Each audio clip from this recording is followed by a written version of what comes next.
Hello and welcome. I have with me the wonderful Ann Andrews, who is a celebrated author and speaker, inspiring teams and individuals for over 30 years to unlock their potential.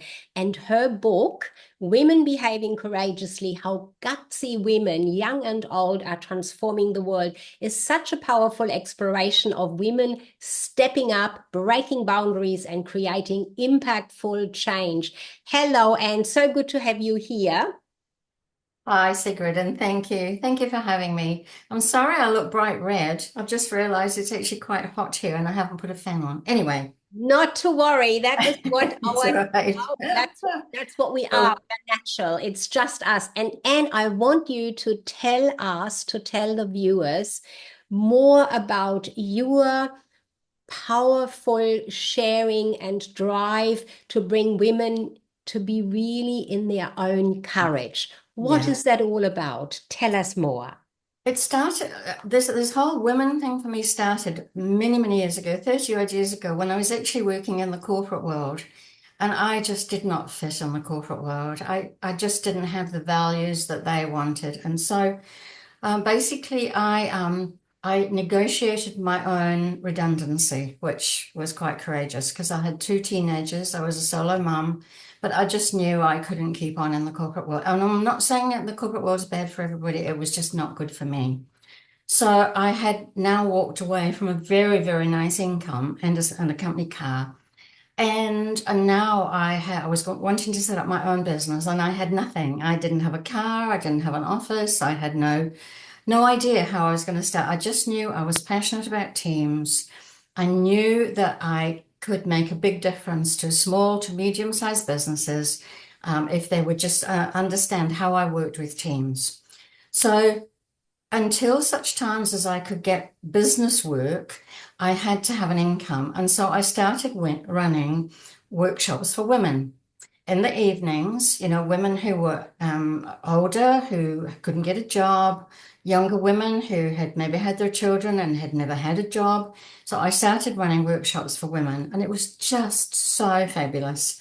And then, of course, I got a lot of work then, started work, with my teamwork.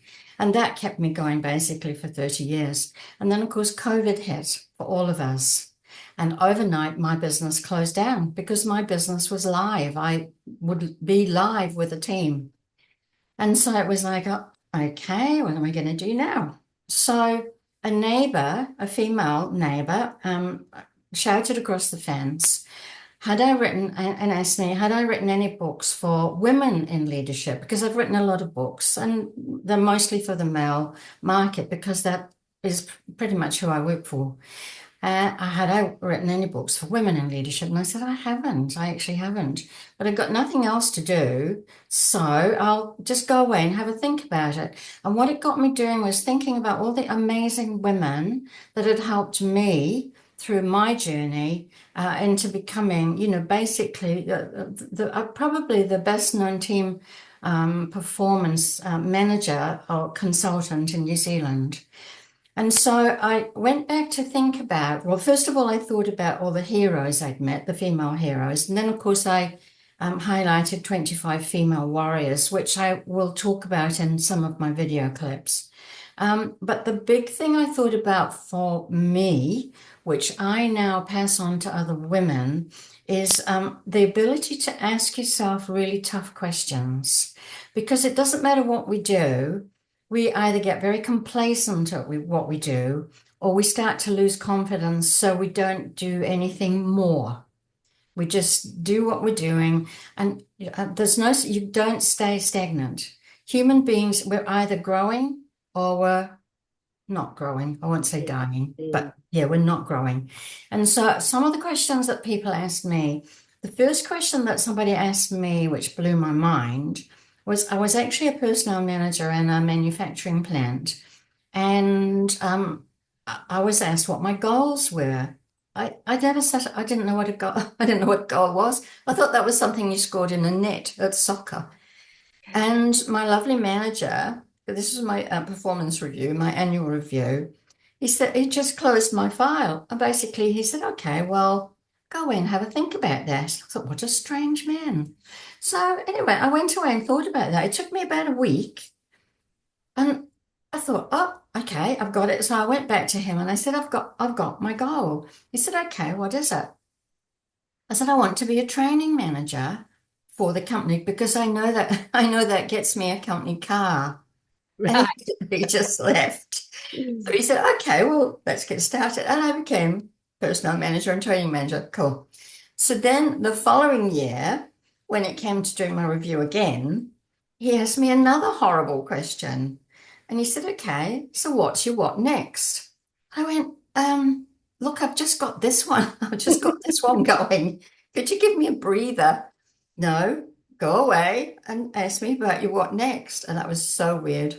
So anyway, so those were the kind of people and questions that kept me going to my what next. Mm. So the women that are listening to this, it doesn't matter to me what age you are. I won't tell you what age I am, but I am not a spring chicken. But I still ask myself that same question this time of every year. What next, Anne?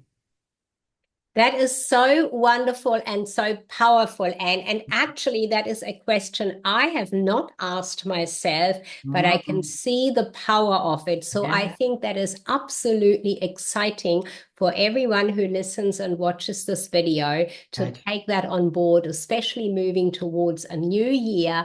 Ask yourself the question, what What next? We all next? know about goals and goal Yeah, setting. But that's one thing. The question, what what next, is next? so powerful. Yeah. Thank you, Anne, for this share. Thank You're you. very, very welcome, Sigrid.